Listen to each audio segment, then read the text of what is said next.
कल आप लोगों ने भगवान श्री कृष्ण और रुक्मिणी के विवाह की चर्चा सुनी और कंस मर्दन की चर्चा सुनी। ये कथाएं आप लोगों ने सुनी है और भगवान श्री कृष्ण का रुक्मिणी जी के साथ बड़ा ही दिव्य और सुंदर तरीके से जब द्वारिका में भगवान रुक्मिणी आ गए तो उसके बाद विधिवत भगवान का विवाह हुआ।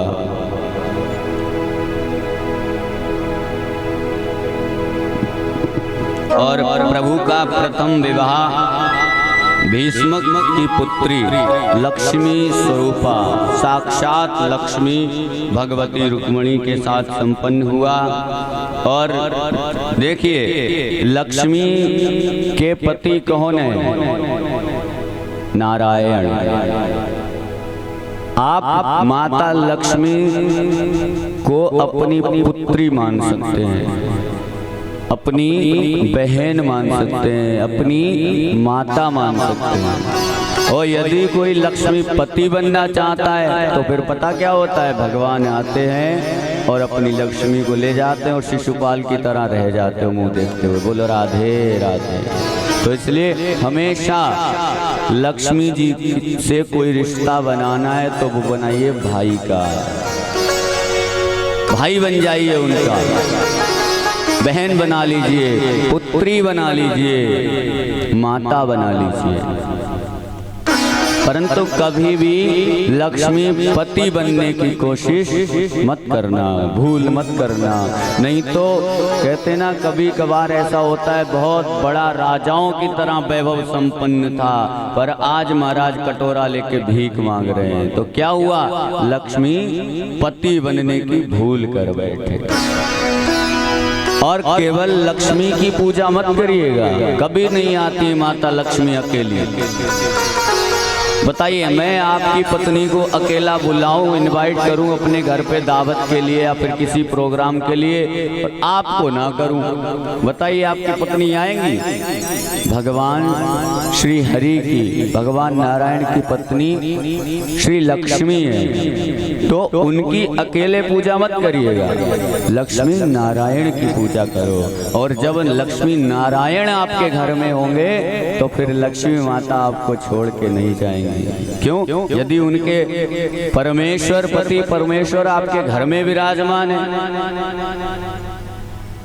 तो माता लक्ष्मी कभी छोड़ के नहीं जाएंगी। और जब लक्ष्मी के जो माता रुक्मिणी के प्रथम जो पुत्र हुए हैं उनका नाम है प्रद्युम्न। और ये प्रद्युम्न साक्षात कामदेव के अवतार हैं। जब भगवान शिव ने कामदेव को भस्म कर दिया था तब बाद में भगवान जब रति ने भगवान शिव से प्रार्थना की तो भगवान ने कह दिया कि जाओ, मेरा आशीर्वाद है, भगवान का पुत्र बनेगा ये कामदेव।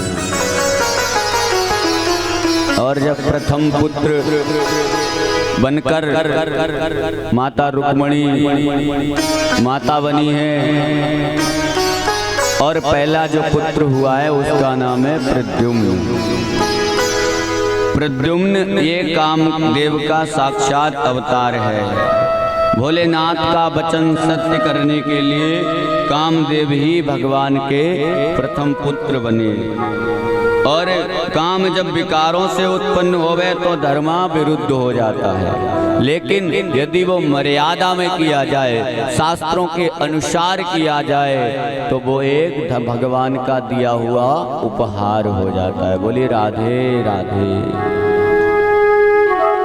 तो महाराज प्रद्युम्न के रूप में कामदेव प्रकट हुए और शंबरासुर नाम का जो दैत्य था वो प्रद्युम्न का हरण करके ले गया और समुद्र में फेंक दिया।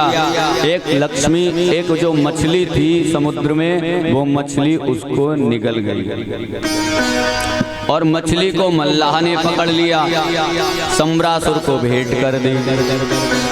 मछली के पेट में प्रद्युम्न संबरासुर के घर में ही पहुंच गए और उनका लालन पालन होने लगा। इधर नारद जी ने काम पत्नी रति को सावधान कर दिया और कहा कि जाओ अपने पति को संभालो। तो वो छद्म वेश में काम देव की जो पत्नी है रति, वो आकर के काम करने लग गई और वहाँ अपने पति प्रद्युम्न का लालन पोषण करने लग गई। बहुत कम समय में कृष्ण तने श्री प्रद्युम्न यौवन संपन्न हो गया, बहुत बड़े हो गए। और इधर प्रद्युम्न देखते हैं कि इधर तो तुम पहले तो माता की तरह मेरा लालन पालन करती हो, परंतु तुम्हारा जो व्यवहार है वो माता की तरह नहीं है। तब जाके रति ने कहानी बताई तो कहा कि तुम्हें संबरासुर उठा के ले आया था। इधर क्या हुआ महाराज? बोला अरे आप तो साक्षात द्वारिकाधीश के पुत्र हो। जब रति ने समझाया प्रद्युम्न जी को, तो प्रद्युम्न जी को क्रोध आ गया और कहा कि चिल्ला करके कहा संबरासुर, ललकारते हुए उसके घर पे कि मैं तेरा काल आ गया हूँ।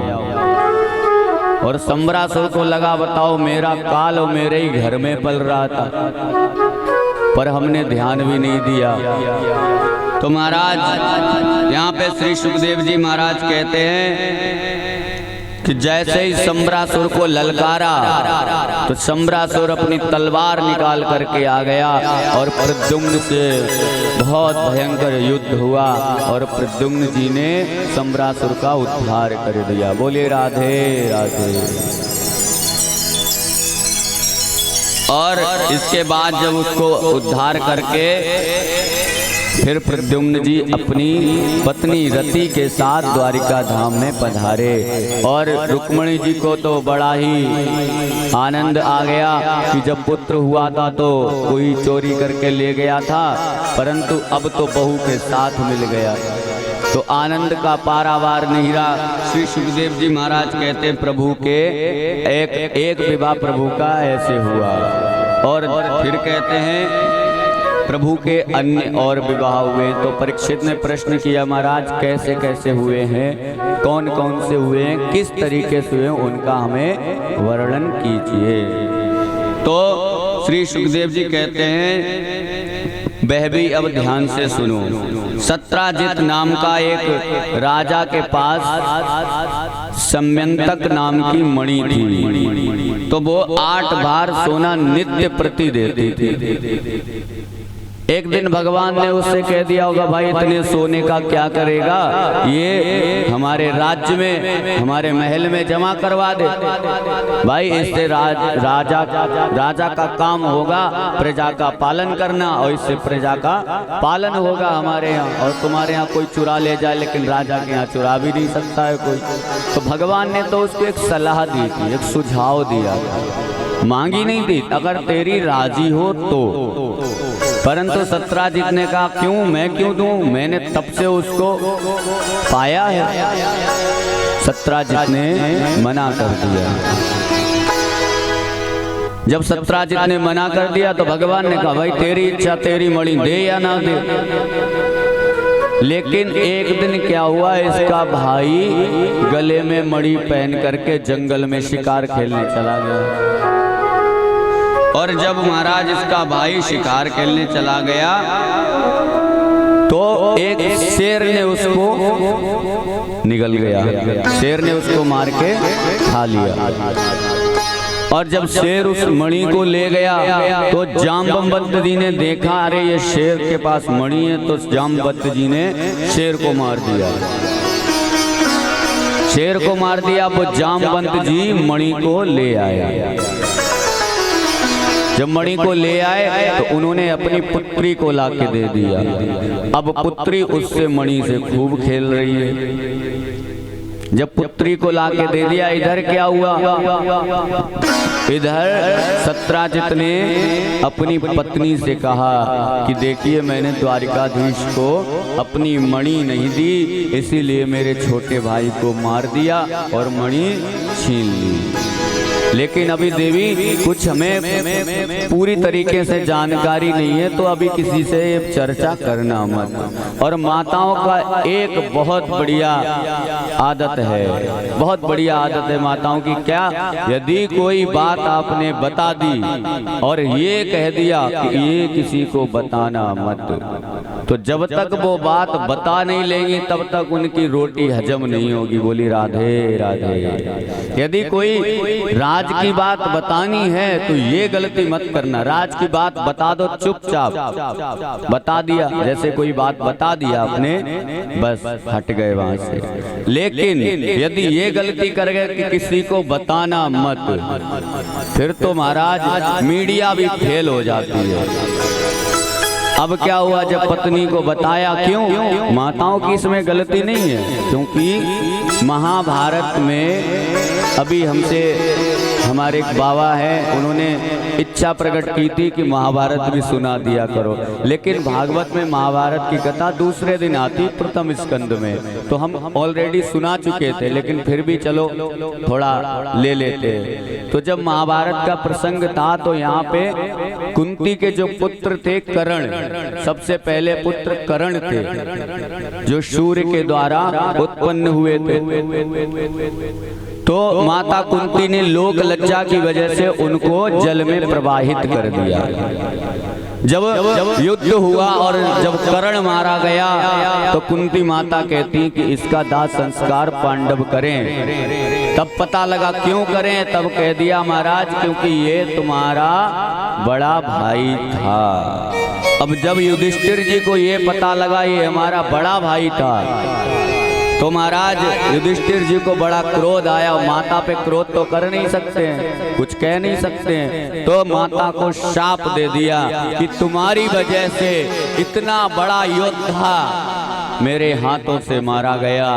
सिर्फ और सिर्फ माता तुमने यदि बता दिया होता कि ये हमारा बड़ा भाई है तो मैं अपना पूरा राज्य उसको सौंप देता, लेकिन मैं उसको मरने नहीं देता। इतना बड़ा योद्धा कर्ण, बहुत बड़ा योद्धा था, किसी के बस की नहीं थी मारने की, वो तो भगवान की कृपा से मारे गए।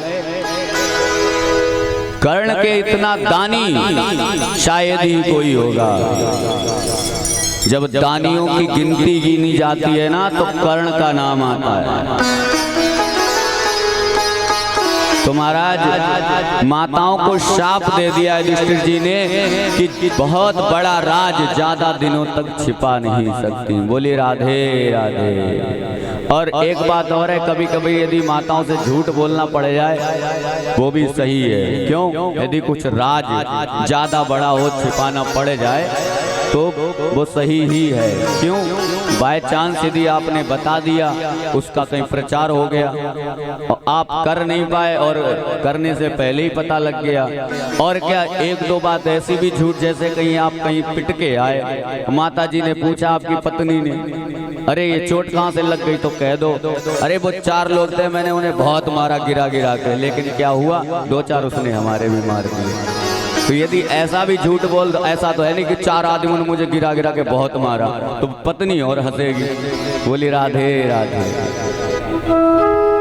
तो माताओं को शाप लगा हुआ है। तो 17 जितने अपनी पत्नी को बताया महाराज, इधर क्या हुआ, पत्नी ने अपनी पड़ोसन को बता दिया कि बहना ऐसी ऐसी बात है और ये बताना मत किसी को। अब पड़ोसन का भी वही हाल, पड़ोसन ने अपनी पड़ोसन को, उसने अपनी पड़ोसन को, उसने अपनी पड़ोसन को, धीरे धीरे ये औरतों में माताओं में बात पहुंच गई माता रुक्मणी के पास। आदमियों को नहीं पता है, इतनी खतरनाक मीडिया है कि 24 घंटों में पूरे गांव को, पूरे इलाके को बात पता लग गई। इधर जब भगवान को पता लगा, अरे ये तो बहुत बड़ा कलंक लग गया। गणेश चतुर्थी के चंद्रमा को भगवान ने देख लिया था। गणेश चतुर्थी के चंद्रमा को आपने देख लिया तो आप पे झूठा कलंक लगता है। यदि आपने गलती से देख लिया तो आपको यही कथा श्रवण करनी चाहिए, यही प्रसंग श्रवण करना चाहिए, तो वो कलंक नहीं लगता। तो महाराज जैसे ही भगवान ने सुना ये तो बहुत बड़ा कलंक लग गया, तो अब क्या हुआ, भगवान उस मणि को ढूंढने के लिए निकले हैं। तो जंगल में घूमते घूमते देखा शेर मरा पड़ा है। वो थोड़ी दूर और बढ़े तो देखा सत्राजित का भाई मरा पड़ा है। और थोड़ी दूर और बढ़े, जब बढ़ते चले गए तो पैरों के निशानों को देखते देखते तो वहां देखा जामवंत जी की गुफा। और जामवंत जी कौन है आप जानते हैं? रामचरितमानस में जो जामवंत जी थे वो आज भी द्वापर में भी थे। जब भगवान कृष्ण आए तब भी जामवंत जी थे, और जामवंत जी जैसा बलवान नहीं था कोई। एक बार पता है आपको, जब रामचरितमानस में जब राम भगवान ने रावण को मार दिया तो जामवंत जी क्या कहते हैं, महाराज आपने बल तो बहुत दिया लेकिन इसका प्रयोग नहीं हो पाया। रावण को मारने की सोची थी, फिर मैंने सोचा रावण को आपके लिए छोड़ दिया। रावण एक टक्कर का था। और अब बताइए अब मैं किससे लड़ूं? भगवान श्री राम ही से कहने लग गए कि आ जाओ दो दो हाथ कर ले। बताइए इतना बलवान। भगवान राम बोले देखिए पहले तो मैं मर्यादा में हूँ, ठीक है, और आप हमें स्वामी कहते हैं, और स्वामी और शिष्य में कभी युद्ध नहीं होता। दूसरी बात आप हैं वृद्ध और मैं हूँ युवावस्था में, तो वृद्ध से युद्ध नहीं कर सकते, बराबरी का युद्ध होता है। तो और इस समय में मर्यादा पुरुषोत्तम श्री राम बन के प्रकट हुआ हूं, तो इसलिए मैं अभी आपकी इच्छा पूर्ण नहीं कर सकता हूं। लेकिन हाँ आशीर्वाद है कि अगले जन्म में जब मैं नटखट कृष्ण कन्हैया बन के आऊंगा तो तुम्हारी ये इच्छा भी पूरी कर दूंगा। अब जैसे ही जामवंत जी की गुफा में पहुंचे हैं तो वहां देखा जामवंत जी की जो बेटी है उसका नाम है जामवंती। जामवती जब अपनी मणि के साथ खेल रही थी, मणि के साथ खेल रही थी तो भगवान ने देखा, जैसे ही जामवती ने देखा तो वो घबरा गई और चिल्ला उठी। जब चिल्ला उठी तो जो जामवंत जी थे उन्होंने देखा अरे मेरी बिना आज्ञा से कौन आ गया है, तो उन्हें भी क्रोध आ गया और तुरंत ही मुक्का बांध के आए और भगवान की पीठ पे दो मुक्के जड़ दिए। अब जब भगवान की पीठ पे दो मुक्के जड़ दिए तो फिर भगवान ने लगातार दो चार मुक्के धमाधम जड़ दिए। अब महाराज होने लगी मुक्केबाजी। अब मुक्केबाजी इतनी होने लग गई कि क्या बताएं महाराज, कई दिनों तक मुक्केबाजी चल रही है, पर भगवान खेल खेले जा रहे हैं। यहाँ तक की वर्णन है भागवत में कि 28 दिनों तक जामवंत जी ने युद्ध किया। इतने बलवान जामवंत जी। भगवान ने सोचा कि बहुत खेल हो गया, फिर भगवान ने जामवंत जी को उठा के पटक दिया और बैठ गए छाती पर। फिर चलने दो मुक्के, फिर धड़ाधड़ जब मुक्के चले, जामवंत जी की जब नस नस ढीली पड़ गई तो फिर तुरंत ही नतमस्तक हो गए। महाराज मैं पहचान गया आप ही श्री राम हो। बोले राधे राधे। तब कहा महाराज अब हमें एक बार प्रभु श्री राम का रूप दर्शन दे दीजिए। भगवान ने तुरंत ही राम रूप प्रकट किया और दर्शन दिया। फिर कहा मुझे ये शम्यंतक मणि चाहिए। भगवान और जामवंत जी बोले देखिए महाराज मैं शम्यंतक मणि तो आपको दे नहीं सकता। क्यों? क्योंकि मैंने अपनी बिटिया को दे दी और जो चीज कन्या को दे दी जाती वो वापस नहीं ली जाती है, क्योंकि वो कन्या दान हो गया। कई लोग होते हैं जो बिटिया को चीज दी हुई वापस ले लेते हैं, लेकिन ये बहुत बड़ा पाप है। कन्या को दी हुई चीज कभी वापस नहीं लेनी चाहिए, चाहे आपके पास कितना बड़ा संकट, कितनी परेशानी क्यों ना आ जाए। कई लोग तो होते महाराज कन्या के यहाँ जल भी पान नहीं करते हैं, आज भी कुछ लोग हैं।